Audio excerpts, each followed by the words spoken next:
Foundation Stones to Happiness and Success by James Allen. Chapter 2.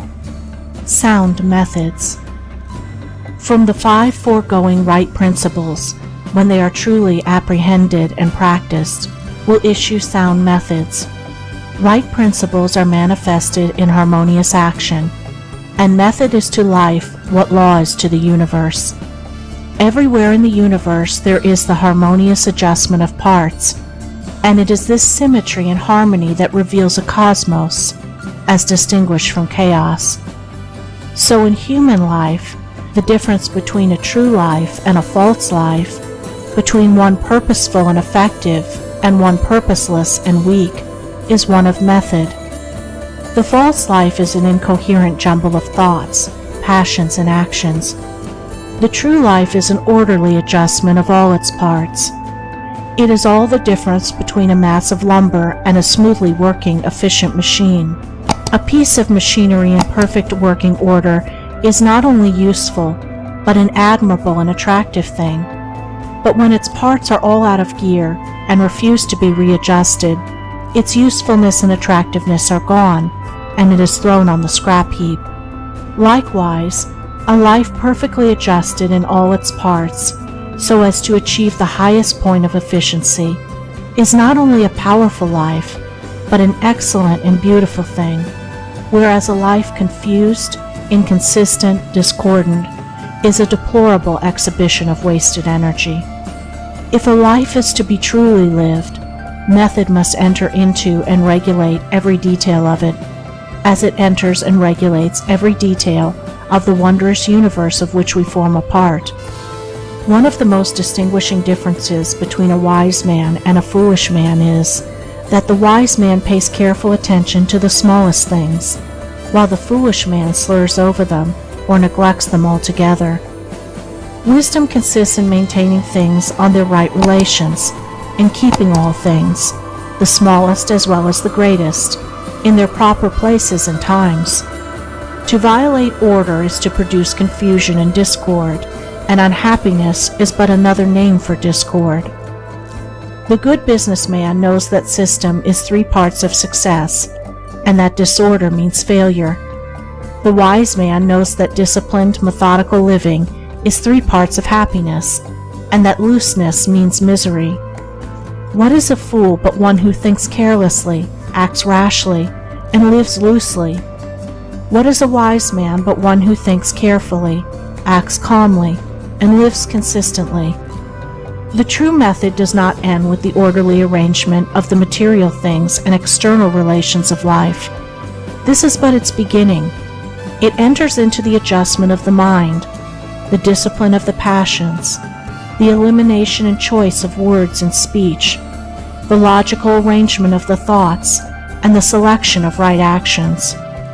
To achieve a life rendered sound, successful, and sweet by the pursuance of sound methods, one must begin not by neglect of the little everyday things, but by assiduous attention to them.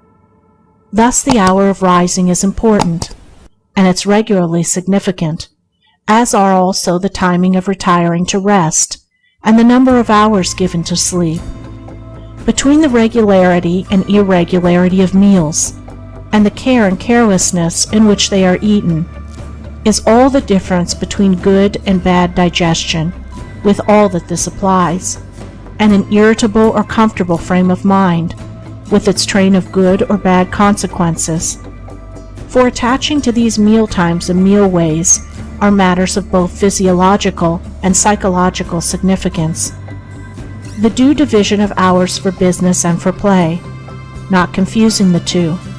The orderly fitting in of all the details of one's business, times for solitude, for silent thought and for effective action, for eating and for abstinence. All these things must have their lawful place in the life of whose daily round is to proceed with the minimum degree of friction, who is to get the most usefulness, influence, and joy out of life.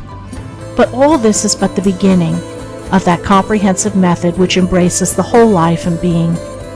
When this smooth order and logical consistency is extended to the words and actions, to the thoughts and desires, then wisdom emerges from folly, and out of weakness comes power sublime.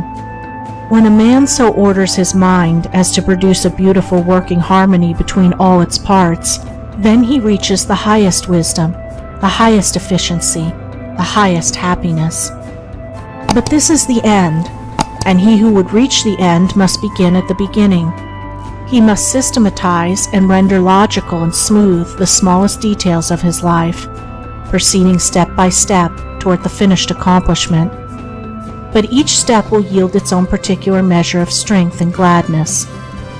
To sum it up, method produces that smoothness which goes with strength and efficiency. Discipline is method applied to the mind. It produces that calmness which goes with power and happiness. Method is working by rule. Discipline is living by rule. But working and living are not separate. They are but two aspects of character, of life. Therefore, be orderly in work, be accurate in speech, be logical in thought. Between these and slovenliness, inaccuracy and confusion, is the difference between success and failure, music and discord, happiness and misery. The adoption of sound methods of working, acting, thinking, in a word, of living, is the surest and safest foundation for sound health, sound success, sound peace of mind. The foundation of unsound methods will be found to be unstable, and to yield fear and unrest even when it appears to succeed, and when its time of failure comes, it is grievous indeed. End of Chapter 2. Recording by Andrea Fiore.